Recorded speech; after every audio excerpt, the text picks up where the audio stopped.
America के लिए आज का दिन ऐतिहासिक है और वजह साफ है। 46वें राष्ट्रपति के तौर पर जो बाइडेन गद्दी संभालेंगे अमेरिका की, और दूसरी ओर डोनाल्ड ट्रंप और मेलानिया ट्रंप अमेरिका की 100 साल की परंपरा तोड़ने वाले हैं।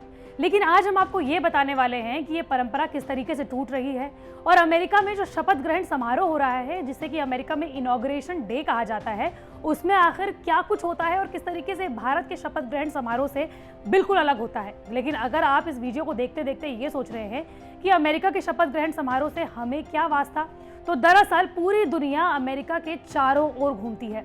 जिसके साथ अमेरिका के रिश्ते अच्छे होते हैं या शांति प्रिय होते हैं, उससे ये तय होता है कि पूरी दुनिया भर में शांति होगी या नहीं। नमस्कार, मैं हूं आपके साथ श्रेया बहुगुणा और आप देख रहे हैं न्यूज़ तक। डोनाल्ड ट्रंप और मेलानिया ट्रंप की एक करतूत की वजह से अमेरिका में 100 साल की परंपरा टूटने जा रही है। ये तो हम आपको इस वीडियो में बताएंगे ही कि कैसे, लेकिन सबसे पहले ये जान लीजिए कि अमेरिका में शपथ ग्रहण समारोह में आखिर क्या कुछ होता है और किस तरीके से भारतीय शपथ ग्रहण समारोह से अलग होता है। दरअसल सबसे पहले इसे अमेरिका में शपथ ग्रहण समारोह नहीं बल्कि इनॉग्रेशन डे कहा जाता है। लाखों की संख्या में अमेरिका के राजधानी वॉशिंगटन डीसी में लोग जश्न मनाने के लिए पहुंचते हैं। हालांकि इस बार अलग ये होने जा रहा है कि कोरोना महामारी और 6 जनवरी को जिस तरीके से अमेरिकी संसद पर प्रदर्शनकारियों ने हमला किया था, जिसमें 5 लोग मारे गए थे, उसके बाद से लोगों को वॉशिंगटन डीसी में आने के लिए मना किया गया है, कर्फ्यू लगाया गया है और 25,000 से ज़्यादा नेशनल गार्ड्स को अमेरिका के कैपिटल हिल, व्हाइट हाउस और तमाम वॉशिंगटन डीसी में तैनात करने के लिए कहा गया है। आपको बता दें कि अमेरिका में सिर्फ 2 लोगों को ही शपथ ग्रहण समारोह में शपथ लेने की इजाज़त होती है, या फिर ये कहें कि अमूमन सिर्फ 2 लोग ही, यानी कि राष्ट्रपति और उपराष्ट्रपति ही शपथ लेते हैं। यानी कि आज कमला हैरिस और जो बाइडेन शपथ लेंगे, लेकिन राष्ट्रपति अपने शपथ ग्रहण समारोह में यानी कि इनॉग्रेशन डे में क्या शपथ लेते हैं वो आपको बताते हैं। वो कहते हैं कि मैं पूरी निष्ठा के साथ ये शपथ लेता हूँ कि अपनी पूरी ईमानदारी से अमेरिका के राष्ट्रपति पद की जिम्मेदारी निभाऊंगा।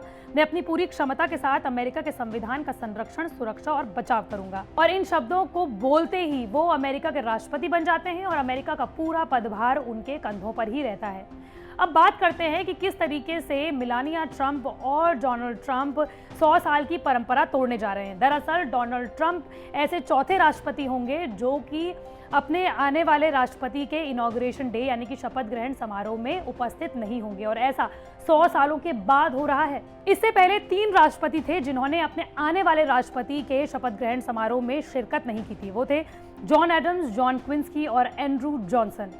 लेकिन मेलानिया ट्रंप किस तरीके से व्हाइट हाउस की परंपरा को नहीं निभा रही हैं और उनकी एक करतूत की वजह से 100 साल की परंपरा टूट रही है, वो भी आपको बता देते हैं। आप लोगों में से अगर किन्हीं लोगों ने मिशेल ओबामा, जो कि बराक ओबामा की पत्नी थी और अमेरिका की पूर्व फर्स्ट लेडी थी, उन्होंने अपनी किताब बिकमिंग में जिक्र किया था कि जब वो व्हाइट हाउस में पहली बार 2009 में गई थी तो उस वक्त हिलेरी क्लिंटन ने उन्हें पूरे व्हाइट हाउस का दौरा कराया था।